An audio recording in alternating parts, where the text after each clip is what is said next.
Meu nome é Michel Leite Viana, mas pode acreditar como Michel Viana só, que geralmente é como eu coloco. Estou com há menos de um mês de completar 45, mas ainda estou com 44. A Ponte dos Barreiros, eu lembro antes de existir a Ponte dos Barreiros, né? Então, a Ponte dos Barreiros é um sonho aqui para o pessoal da área continental, né? Eu moro na área continental desde o final de 87, então ou a gente dava a volta pela Praia Grande ou por Cubatão, ou tinha o trem, né? O trem que atravessava e o ponto final dele era na Ana Costa. Mas a via rodoviária a gente ficou vendo ela por muito tempo ali, faltando só um pedacinho para encostar do outro lado e ela não acabava, não acabava, não acabava. Então a área continental, a Ponte dos Barreiros primeiro era um sonho, né? Eu acho que as pessoas não contavam que a FEPASA ia ser privatizada, então achavam que, de repente, com a rodovia, desafogaria, né, o transporte público, né? Uma parte das pessoas continuaria usando o trem, outra parte das pessoas iria através do ônibus, né, que agora atravessaria a ponte, ou quem tivesse seu veículo próprio, que nos anos 90 não era tão fácil as pessoas terem veículo, mas as pessoas, né, eu vi os mais velhos comentando que desafogaria o trânsito. Mas aí não, quando ela foi finalmente terminada e aberta, se eu não me engano foi 95, 96 por aí, logo a ferrovia foi privatizada, né? E os donos da FEPASA não tiveram interesse de manter o transporte público de ferrovia, né?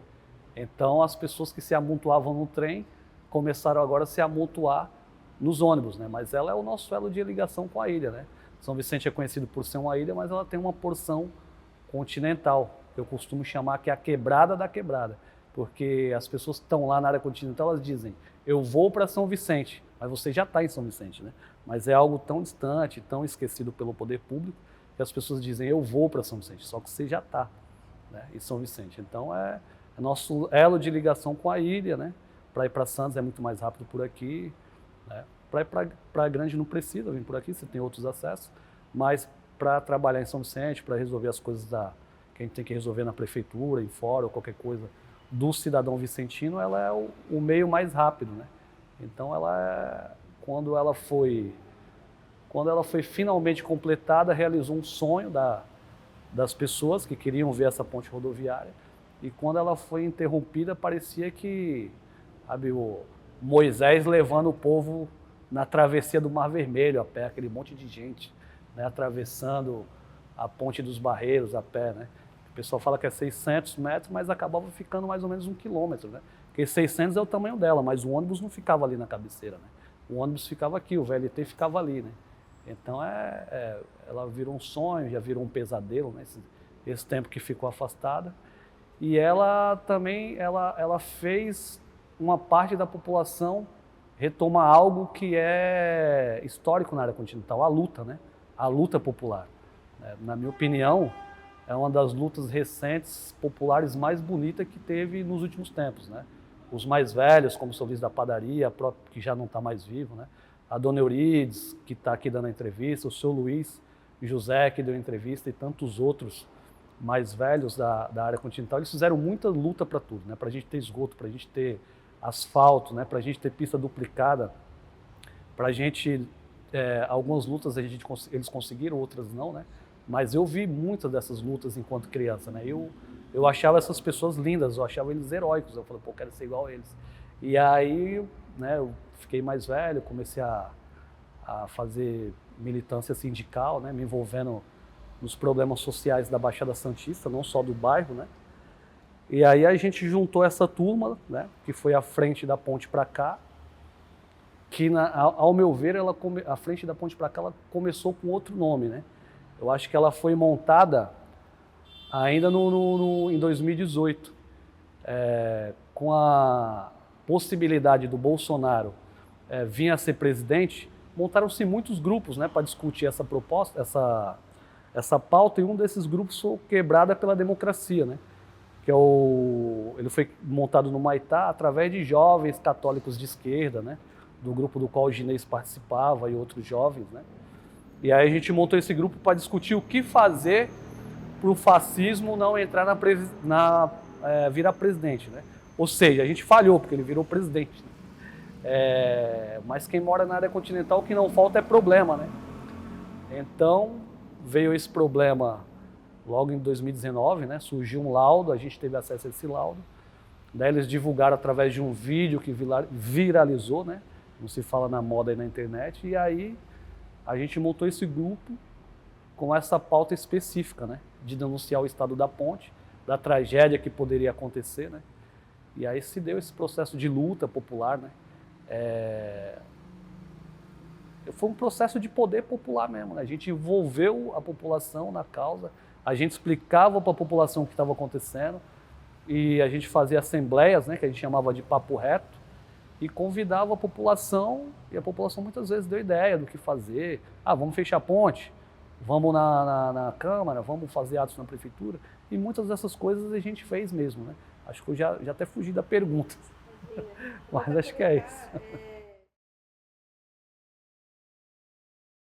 Então, eu passei por ela interditada algumas vezes, né? Para falar a verdade, eu já tenho um veículo, então eu conseguia dar a volta, né? Mas eu quis ver como a gente participou tanto dessa luta, então eu fui lá sentir como que era. Eu passei até com a minha filha uma vez, ao contrário da maioria da população, para minha filha ela estava achando até divertido aquele monte de gente ali, a gente passando junto. Ela era pequenininha na época, ainda tinha uns 4 anos, ela adorou, mas eu fui ver, né? E aí tinha aquelas condições horríveis, gente deficiente passando, cadeirante, pessoa idosa, aquilo ali tava uma tragédia, né? Eu já passei, depois quando eu ficou no Sigpar, e aí eu passava algumas vezes, né? Passei de moto aqui algumas vezes, que eu me esqueci e não dava a volta pela ponte.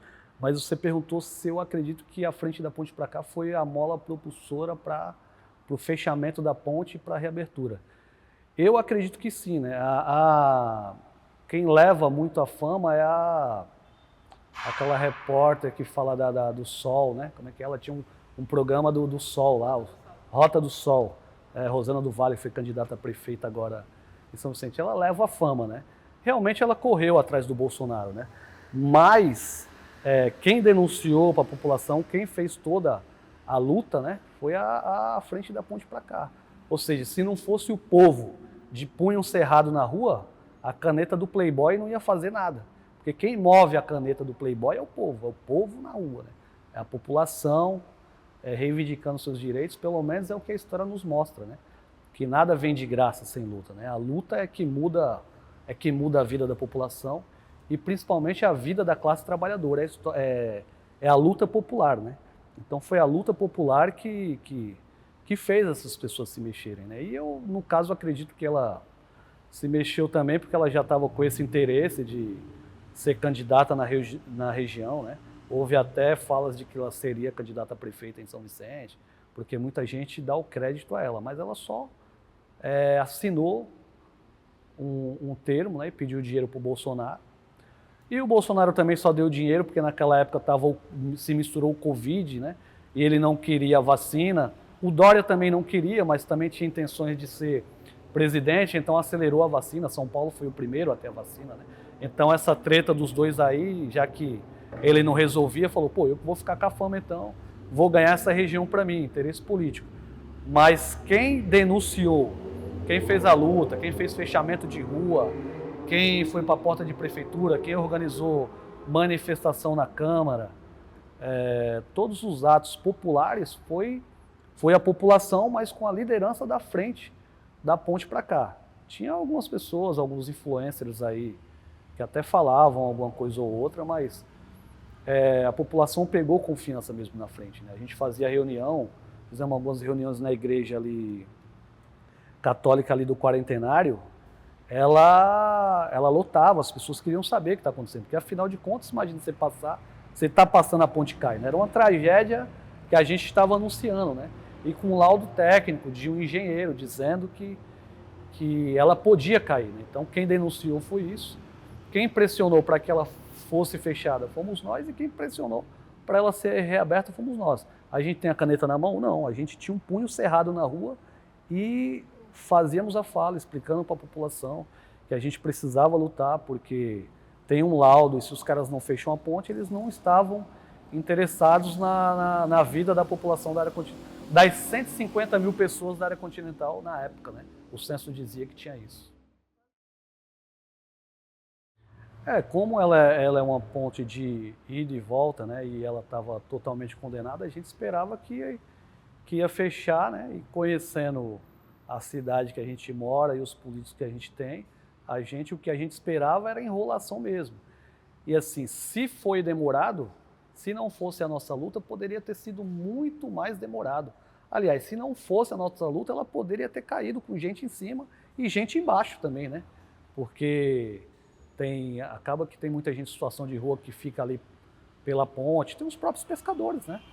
Que atravessam, podia ter gente pescando, podia ter gente passando de barco embaixo, podia ter gente passado por cima, ou seja, ela demorou bastante para ser reaberta, mas poderia ter durado muito mais se não fosse esse grupo, né? Ter chamado o povo à luta, né?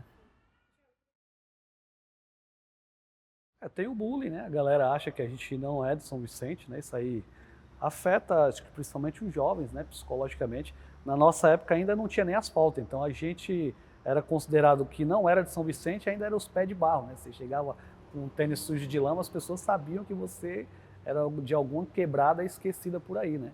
E é como se a culpa fosse nossa, né? Mas a culpa é do Estado, né? Que não cuida das pessoas. A culpa não é de quem está sem esgoto e de quem está sem asfalto. A culpa é do Estado que não cuida das pessoas. Recebe para cuidar das pessoas e não cuida. Esse Estado burguês que a gente tem, né? Agora você falou da distância. Quando eu era adolescente, eu ficava muito na área continental. Eu lembro que eu quase não atravessava para aqui. Era raro, a gente fazia nossas coisas, nossas festas, as diversões, nós fazíamos por lá mesmo. Mas quando eu fui fazer faculdade, acho que foi o período que eu mais senti. Porque eu trabalhava, antes de fazer faculdade, eu era operário na área da Cosipa, numa empreiteira, nas gatas, né? A gente chama popularmente das gatas, não sei por que tem esse nome. O pessoal, pô, tá onde? Tu é da Cosipa ou tu é da gata? Na minha época, quando eu era operário, tinha esse apelido, as empreiteiras, as terceirizadas, né? Então eu era um operário terceirizado. Naquela época, a Cosipa não era esse fiasco que é hoje, ela era grande, né? Então a gente tinha um Breda, né? Era confortável ir trabalhar. A gente não pegava ônibus lotado, tinha um ônibus eu não sei, essa marca de ônibus sumiu, mas era Breda na época. A gente pegava esse Breda, ia muito confortável. Lá dentro é que o bicho pegava, o chicote estralava, né? Lá na Cosipa é brabo, só quem já trabalhou sabe que lá o bicho pega. Lá dentro é que era ruim, mas o trajeto pra gente que era operário, para a maioria de nós era bom, porque tinha esses ônibus, né? Que levavam a gente pro trabalho e trazia. E aí quando eu chegava do trampo, é aí que eu sentia. Eu estudei na Unimes, né? Na época era só FEFES, não era junto, a Unimes era lá no centro, hoje está tudo junto. Eu estudava lá e eu demorava, acho que, não sei se chegava a 2 horas em ponto mesmo, mas chegava muito perto de 2 horas de viagem, né? O 940, quem já pegou sabe, né? O bicho roda.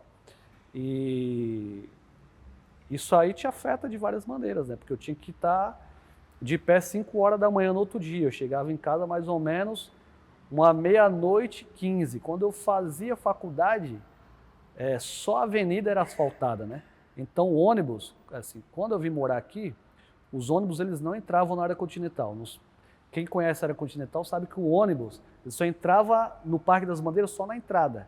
Então o ponto final e inicial era lá no posto, que é no começo do parque. Então tinha que andar muito, porque eu morava no fundão lá do Parque das Bandeiras, né? Então eu andava muito para pegar e muito para ir. Depois, graças a um problema ambiental que teve, que a dona Eurides, se não falou, depois vocês podem perguntar para ela, que foi a Ródia, me parece que tentaram comprar as lideranças populares lá com asfalto na avenida. E não foi nem asfalto, foi um 6 travado. Então, graças a essa tragédia, a gente ganhou uma avenida com 6 travado, né? Aquele bloco 6 travado. E aí os ônibus começaram a entrar na avenida. Então, quando eu fiz faculdade, os ônibus já entraram na avenida. Mas a avenida também era muito longe da minha casa. Então, eu chegava mais ou menos uma 00:15, andava ainda mais uns 10 a 15 minutos para chegar na minha casa, ia dormir aí uma 00:30, 1 hora, para acordar às 5 horas no outro dia, né? Então eu dormia muito na faculdade, né? O playboy que morava lá perto da faculdade, ele tinha muita vantagem, né? Ele saía da faculdade, eu tinha alguns amigos, né, que saíam da faculdade, iam a pé para casa, não fazia nada o dia todo, eu já era operário, né? Eu já fiz faculdade velho, né? Porque você deveria fazer faculdade assim que sair do ensino médio, né? Não deveria nem ter vestibular, né?